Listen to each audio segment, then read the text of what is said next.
There's a more important question here. Not that that's not important. I just want to, from Adam Campbell from Harrisburg, Pennsylvania. I said I'd answer this question.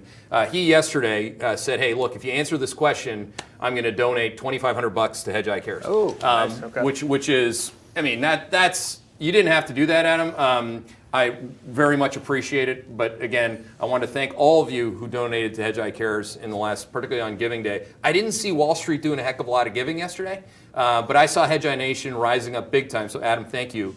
Yep. And his question really had to do, guys. Can you pop up the correlation table? A lot of people are really struggling with why those two gold numbers are green. Okay, so let's do this for a little bit. Okay. Okay, let's do this for Adam because he needs it. I think a lot of people do because I think it's really bucking people's confirmation biases, not Adam's in particular. He was just asking to expand on this point. I do think it's probably one of the most important points, particular points, because it's particularly different than what was occurring. Okay, let's do a little learning here. Okay, so this window and this window, there are a lot of questions, Adam, that you probably have and people have. They say, well, why do you use 30-day duration? Most people should know the answer to that question. The machine cares about this window. The machine, i.e. quantitative strategies, quants, people that don't ask why. Most people in the queue need to know why. Like somebody actually tweeted to me today, he says, I see the numbers, but I don't understand why. It's like, well, the numbers are the numbers, and because you don't understand why doesn't mean that those aren't the numbers. I encourage all of you to take the numbers as they are and have the ability, the mental flexibility to change your mind, all right? Okay, so what is this saying? Now, if you go beyond 30 days, this used to be the setup. This is when gold was one of the best positions that you could have had, okay? Because what was happening 180 days ago? You were in the economic quadrant that is what? It was discounting the best economic quadrant for gold, which is quad 3. Quad 3 is also, in this case, is dollar down. The only quad that the dollar is going up is quad 4. So here, everybody's getting paid. They think, okay, Bitcoin and gold, look, Bitcoin's in here. Bitcoin bulls don't even get this. Most of them. Some of them you do. If you're long Bitcoin like I am or MSTR, you understand that it's a dollar trade, right?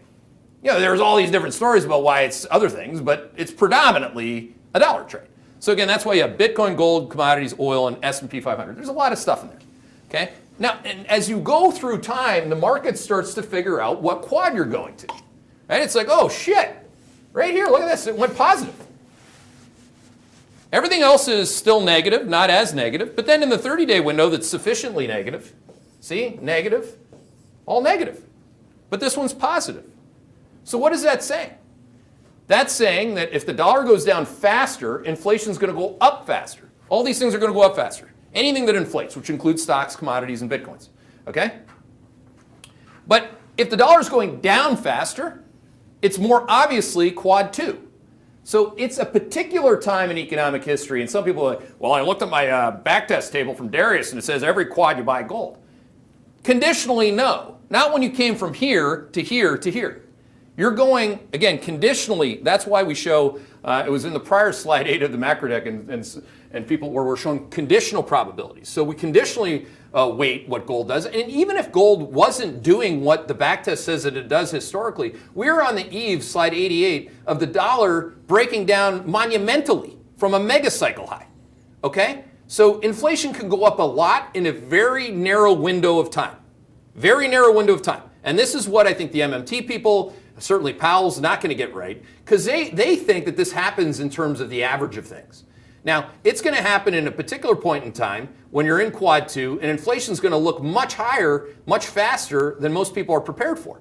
That's what gold is telling you right now. Because if that happens, what's going to happen? Real interest rates are going to go up. They don't have to go up to positive real interest rates. They have to go from deflation, which is the most negative real interest rates you can have, or we just had when gold's returns were at $2,100 gold, back here, back on that, back 180 days ago. Okay, to something less than that. How do you get there? Well, if the 10-year bond yield is at 1.5, you know how to get there, right? It's just math. So again, thank you for your contribution, Adam. I think it's an important question. If I get $2,500 for kids in Bridgeport, Connecticut, every time I get to give you a math-based answer, we're going to raise a lot of money.